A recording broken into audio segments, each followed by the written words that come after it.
Alright students, तो अभी हम जैसे कि आपको पता है कि 6 सेशंस के बारे में स्टडी कर चुके हैं, जिसमें हम काफ़ी सारी चीज़ों के बारे में हम जान चुके हैं। जैसे हमने संख्याओं की तुलना करना सीखा, हमने जो भी हमारे स्थानीय मान हैं उनको निकालना भी सीख लिया, हमने बड़ी संख्याओं का जो हमारी डेली लाइफ में यूज़ होता है वो भी हम सीख चुके हैं। ऑलमोस्ट इस चैप्टर से रिलेटेड सारी इम्पोर्टेंट चीज़ें हम यहाँ तक फिनिश कर चुके हैं। अच्छा, इस चैप्टर में हमारा एक और टॉपिक रहता है और वो रहता है हमारा रोमन संख्याएं। तो रोमन संख्याएं क्या होती हैं, क्या कैसे हम उन्हें लिख सकते हैं, कैसे हम उनको पढ़ सकते हैं, इसी चीज़ के बारे में हमारा ये आज का सेशन है। तो स्टार्ट करेंगे हम किससे? रोमन संख्याओं से। अच्छा देखिए, आप में से कितने लोग ऐसे हैं जो रोमन संख्याओं के बारे में अच्छे से जानते हैं? अपनी जो छोटी क्लासेस हैं उनमें भी रोमन संख्याओं के बारे में पढ़ा होगा। तो देखिए, रोमन संख्या होती क्या है, ये क्या है, ये रोमन संख्या है। ठीक है, ये रोमन संख्या क्या होती है, यही चीज़ हम यहाँ पे पढ़ने जा रहे हैं। तो देखिए, सबसे पहले रोमन संख्या को पढ़ने से पहले हमें पता होना चाहिए कि रोमन संख्या की पद्धति होती क्या है और कहाँ पे इसका जो उद्गम है वो हुआ, मतलब कहाँ पे ये स्टार्ट हुई। तो देखिए, जो हमारी रोमन संख्या है, क्लियर, जो हमारी रोमन संख्या पद्धति है, इसका उद्गम दैट इज ये स्टार्ट कहाँ पे हुआ? प्राचीन रोम में। कहाँ पे हुआ? प्राचीन रोम में। क्लियर। अच्छा, मैं ढंग से कर देती हूँ।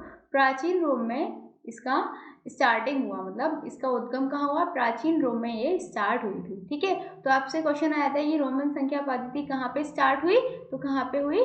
रोम में। ठीक है ना? कैसे लिखोगे हिंदी में? रोम में। क्लियर।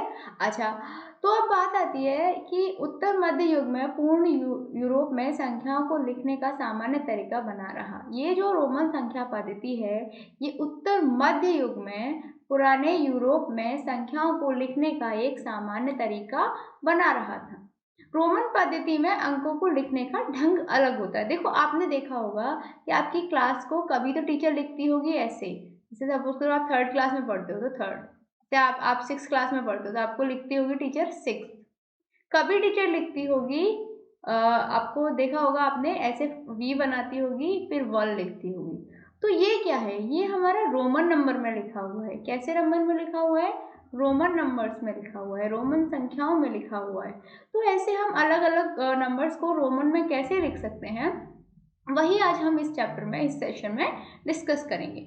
अच्छा देखो, रोमन जो है वो अंक प्राचीन रोम की संख्या प्रणाली है। जैसा मैंने बताया, कहाँ की है? प्राचीन रोम की संख्या प्रणाली है। ठीक है, जिसमें लतीनी भाषा के अक्षरों को जोड़कर संख्याएं लिखी जाती थी। अच्छा, लतीनी भाषा कौन सी होती है? इसको हम इंग्लिश में कहते हैं लैटिन। ठीक है, तो जो लतीनी भाषा है उसके अक्षरों को जोड़कर संख्या लिखते हैं। क्लियर। और जो संख्या हमें निकल के आती है उसी संख्या को हम क्या कह देते हैं? रोमन संख्या। क्या कह देते हैं? रोमन संख्या। ठीक है, आई होप आपको वर्ड समझ में आ रहे होंगे। थोड़ा राइटिंग डिस्टर्बेंस हो जाता है डिजिटल पेन की वजह से, बट आप वर्ड्स को क्लियरली समझें। ठीक है ना? तो देखिए, हमने समझा कि रोमन संख्या क्या है। रोमन संख्या हमारी प्राचीन रोम से इनका उद्गम हुआ था और ये हमारा लिखने पढ़ने का एक अलग तरीके का ढंग है। ठीक है। अच्छा, इसके बारे में हम नेक्स्ट टॉपिक पे आते हैं, नेक्स्ट चीज़ पे आते हैं कि जो रोमन पद्धति है उसे लिखने के नियम क्या क्या हैं।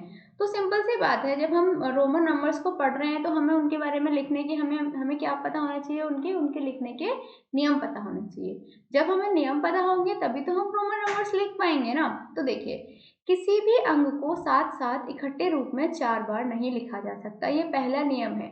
पहला नियम क्या है कि हम किसी भी अंक को, किसी भी नंबर को, जैसे आप सपोज करो, मैंने आपको बताया जैसे एक वी होता है, आई होता है, ठीक है, एक्स होता है, सी होता है, एल होता है। ये क्या है? ये भिन्न भिन्न तरीके से रोमन नंबर्स को लिखने के अंग हैं। क्लियर। इनको हम 4 बार एक साथ नहीं लिख सकते। जैसे हम एक्स एक्स एक्स एक्स ऐसे कभी नहीं लिख सकते, ये रॉन्ग हो जाएगा। क्लियर। सेम हम ऐसे एल एल एल एल ये भी हम 4 बार नहीं लिख सकते, ये गलत हो जाएगा। तो सबसे पहला रूल हमारा यही है कि किसी भी अंक को साथ साथ इकट्ठे रूप में 4 बार नहीं लिखा जा सकता। क्लियर। अच्छा, दूसरा ये है कि किसी संख्या में कुछ बढ़ाने के लिए बढ़ने वाला अंक दाएं तरफ और घटाने वाला अंक बाईं तरफ आता है। ठीक है, देखिए, किसी संख्या में किसी को कुछ बढ़ाना है हमें, ठीक है, बढ़ाना है, तो क्या करेंगे? दाईं तरफ लिखा जाएगा। जैसे देखिए, यहाँ पे हमारा 6 है, 6 में आपको 7 लिखना है, तो आप मतलब यहाँ 6 था, उसमें आपको एक और प्लस करना है, दैट इज 7 लिखना है। तो आप इसको कैसे लिखोगे? 6 की जगह 7 लिखना है, तो आपको क्या करना है, ये तो लिखे जाएगा, उसके बाद एक और हम 1 के लिए बढ़ा देंगे, तो ये हो गया हमारा 7। तो हमने क्या किया, यहाँ पे बढ़ाया नंबर, 6 से क्या किया, 7 किया। अब सपोज करो घटाने की बारी आती है, ठीक है, तो घटाने के लिए हम क्या करते हैं, घटने वाला अंक बाईं तरफ आता है, ठीक है। जैसे अभी 10 है, ठीक है, ये 10 था हमारा। अच्छा, यहाँ आपको देख नहीं रहा होगा, चलिए इधर आते हैं, ये देखिए यहाँ पे 10 है, क्लियर। अब यहाँ पे जब 10 है तो इस 10 से हमें क्या लिखना है, ये 10 है और 10 से हमें 9 लिखना है, तो 9 कैसे लिखेंगे? तो सिंपल सी बात है, 10 में से 1 माइनस करेंगे तो हमारा कितना आएगा, 9 आएगा। इसको ऐसे पढ़ना, मतलब ये कि 10 माइनस 1 इज इक्वल टू 9 होता है। तो 10 है, इसमें से 1 को माइनस करेंगे तब 9 आएगा। तो 9 को हम लिखेंगे कैसे, मैंने बताया यहाँ पे, घटाने के लिए घटने वाला अंक बाईं तरफ आता है, बाईं तरफ आता है मतलब घटाना हमें 1 है, एक घटाना है तो ये बाईं तरफ आ जाएगा, फिर 10 लिख देंगे, तो ये हमारा क्या हो गया, ये हमारा हो गया 9 के बराबर। मतलब ये कि हमारा x तो था 10, बट यदि हमने x में से 1 घटा दिया तो ये हो गया हमारा 9।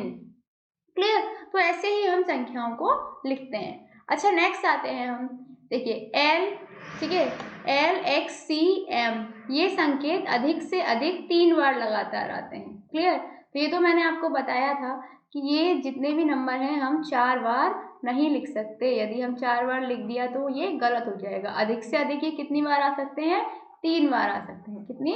3 बार आ सकते हैं। ओके, तो इस स्थिति में उनका मान उनके योगफल के बराबर होता है। जैसे देखिए, अब आपने देखा हमने लिखा हुआ है कहीं पे 1 1 1, ठीक है, तो इसका मतलब क्या हुआ, देखिए 1 1 1, इसका मतलब हुआ 1 + 1 + 1 इज इक्वल टू 3, तो इनके योग के बराबर हो गया। सेम यदि हमने लिखा C C C, तो C का मतलब होता है रोमन नंबर में 100, ठीक है, 100 + 100 + 100 किसके बराबर हो गया, ये हो गया 300 के बराबर, ठीक है। जैसे ही m m, 2 बार हमने यदि m m लिखा हुआ है, इसका मतलब हुआ, m का मतलब होता है 1000, तो 1000 + 1000, तो ये किसके बराबर हो जाएगा, 2000, ठीक है। तो ऐसे हम देखते हैं। अच्छा, एक और चीज, जो नंबर है VLD, ये लगातार दोहराए नहीं जाते। क्लियर। ये नंबर्स बार बार हम दोहरा नहीं सकते। तो यही कुछ नियम हैं जो हमें रोमन नंबर्स के बारे में पता होने चाहिए। अच्छा, अब हम पढ़ते हैं कि रोमन संख्याओं को कैसे लिख सकते हैं, है ना। तो आपको मैंने ये चीज़ें तो बता दी कि किसको क्या लिखते हैं, कैसे रूल्स होते हैं, बट हम स्टार्टिंग से, बहुत ही शुरुआत से रोमन नंबर को समझने की कोशिश करेंगे, जैसे कि हमें रोमन नंबर्स के बारे में जानकारी ही नहीं है, ठीक है। अच्छा, स्टार्ट करने से पहले मैं आपसे पूछना चाहूंगी कि आप में से कितने लोगों ने रोमन नंबर्स के बारे में स्टडी किया हुआ है। आई होप आप में से सब रोमन नंबर्स के बारे में जानते होंगे। स्टार्टिंग करेंगे, देखिए 1 से, ठीक है। 1 को हम कैसे लिखते हैं, 1 को हम लिखते हैं I, ठीक है। 2 को क्या लिखेंगे, अब 1 को I लिखते हैं तो 2 का मतलब हो गया 1 + 1, इसको हम लिख सकते हैं इस टाइप से, ठीक है, या फिर इस टाइप से डबल I, ठीक है, कैसे भी लिख लो।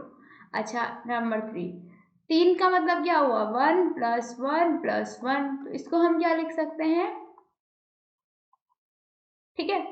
4 का नंबर क्या हुआ, 4 का मतलब हुआ 1 + 1 + 1 + 1। अच्छा, लेकिन मैंने आपको बताया किसी भी संख्या को हम 4 बार नहीं दोहरा सकते हैं। क्लियर, ये गलत है। तो इसीलिए हम 4 को और कैसे लिख सकते हैं, 4 का मतलब 1 + 1 + 1 + 1 इज इक्वल टू भी 4 होता है। दूसरा ये होता है 5 - 1 इज इक्वल टू भी 4 होता है। तो 4 लिखने के लिए हमें क्या करना पड़ेगा, 5 को क्या लिखते हैं, 1 V -1 करना पड़ेगा। अच्छा, मैंने बताया था घटाते टाइम बाईं तरफ लिखते हैं, तो बाईं तरफ I फिर V, तो ये क्या हो गया हमारा 4 हो गया। 5 को क्या लिखेंगे, V।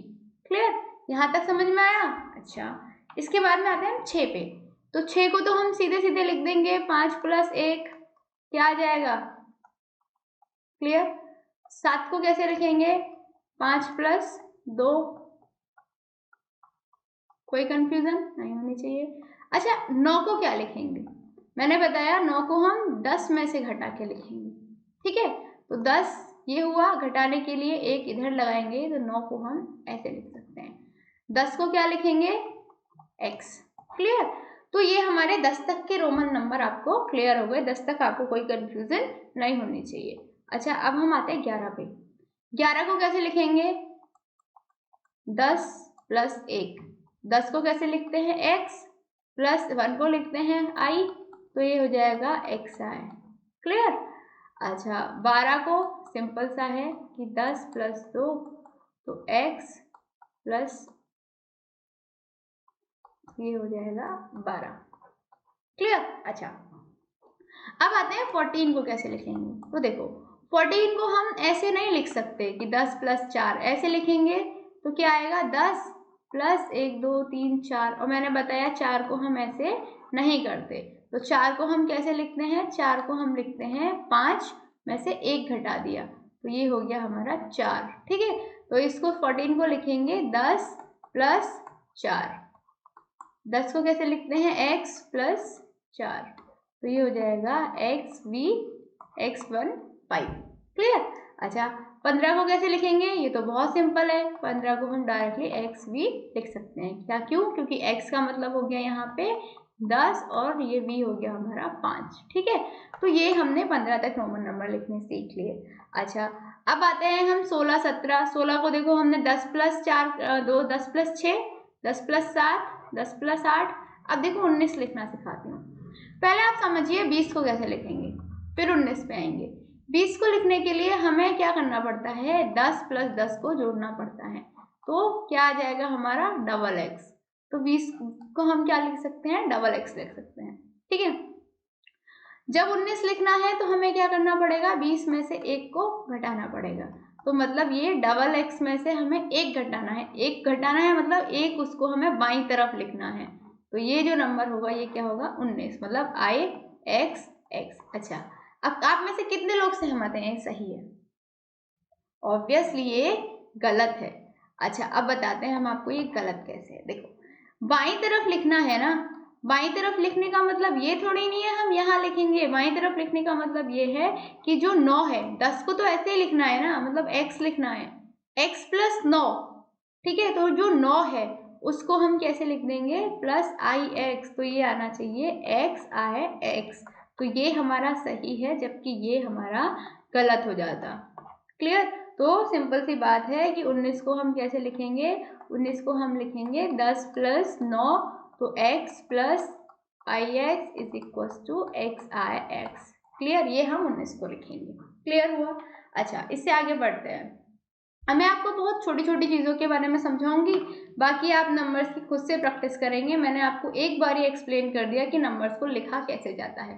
देखो 21 को आप डायरेक्टली लिख सकते हो 20, यहाँ देखिए 21 को आप लिख सकते हो 20 प्लस 1, मतलब ये कि double x plus i is equal to x x i. Same आप 22 को 23, 24, 25, 26, देखो 27, 28। अब आते हैं 29 को कैसे लिख सकते हैं। तो 29 को भी हमें क्या करना पड़ेगा, 20 प्लस 9। तो 20 को डबल x लिखते हैं, 9 को आई एक्स लिखते हैं, तो 29 को लिखेंगे एक्स एक्स आई एक्स। ये क्या हो गया, 29 हो गया। क्लियर। अच्छा, 30 को कैसे लिखेंगे, 10 प्लस 10 प्लस 10, तो x plus x plus x, ये भी हो गया हमारा एक्स एक्स एक्स। क्लियर।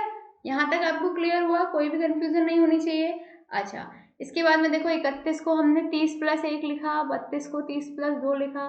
ठीक है, ये सब हो जाएंगे हमारे, आप सब समझ में आ जाएंगे। 37 देखो, 38, 39 पे आते हैं। देखो 39 का मतलब भी क्या होगा, 39 का मतलब होगा 39 इज इक्व टू होगा 30 प्लस 9। तो इसका मतलब भी बहुत आसान है, एक्स एक्स एक्स प्लस 9 को लिखते हैं ये, तो आ गया x x x i x. ये हमारा हो गया 39। अच्छा, 40 को हम क्या लिखते हैं, एक्स एल। अच्छा, एक्स एल क्यों लिखते हैं हम 40 को, क्योंकि 50 को हम लिखते हैं एल। ठीक है, जब हम 50 को एल लिखते हैं तो 40 क्या होगा, 50 माइनस 10।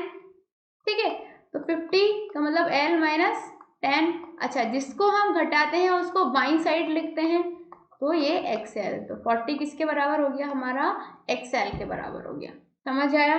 अच्छा, ये आपको समझ आ गया तो आप 41 भी लिख लेंगे। 42 भी लिख लेंगे, 43, 45, 46, आप ये सारे नंबर्स लिख लेंगे और 50 को L लिखते हैं, ये मैंने आपको बता ही चुका है। अच्छा, अब आते हैं आगे 50 से, ठीक है। देखिए 50 से आगे भी हम सेम चीज़ों के बारे में स्टडी करेंगे। जैसे देखिए 50 है, 50 को हमने क्या लिखा, L लिखा, 50 को हमने L लिखा, तो 51 को L1, L2, L3, L4 ये सारा हो जाएगा, आपको कोई कंफ्यूजन नहीं होनी चाहिए। 60 को लिखते हैं हम LX, वो कैसे लिखते हैं, 60 का मतलब हुआ 50 + 10, 50 मतलब L + 10 मतलब X, तो ये क्या हो गया, LX हो गया, कोई कंफ्यूजन नहीं होनी चाहिए।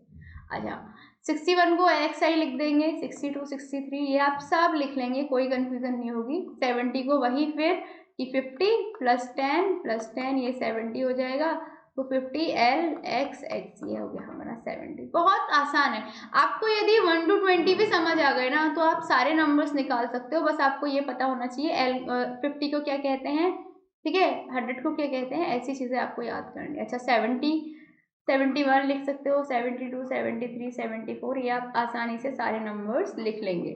अच्छा, 80 को फिर वही क्या हो गया, 50 + 10 + 10 + 10, तो ये हो गया 50 + x + x + x, 50 को L तो XXX, ये हो गया हमारा 80 का, क्लियर। अच्छा, इसके बाद में हमारा क्या रह गया, हम आपको आज 100 तक सिखाएंगे क्योंकि उससे ज़्यादा आपकी क्लास में आता नहीं है। तो देखिए 81 को सिंपली हम क्या लिख सकते हैं, 81 का मतलब हुआ 80 + 1, 80 को हमने बताया था LXXX लिखेंगे, तो +1 को I लिखते हैं, तो ये हो गया LXXXI, क्लियर। 82 आप लिख लेंगे, 3, 4 ये सारे नंबर सेम सिमिलर रूल से लिखे जाएंगे। अच्छा, 90 को लिखते हैं हम XC, ये क्यों लिखते हैं ये हम आपको समझाते हैं। देखो 100 को लिखते हैं C, क्लियर।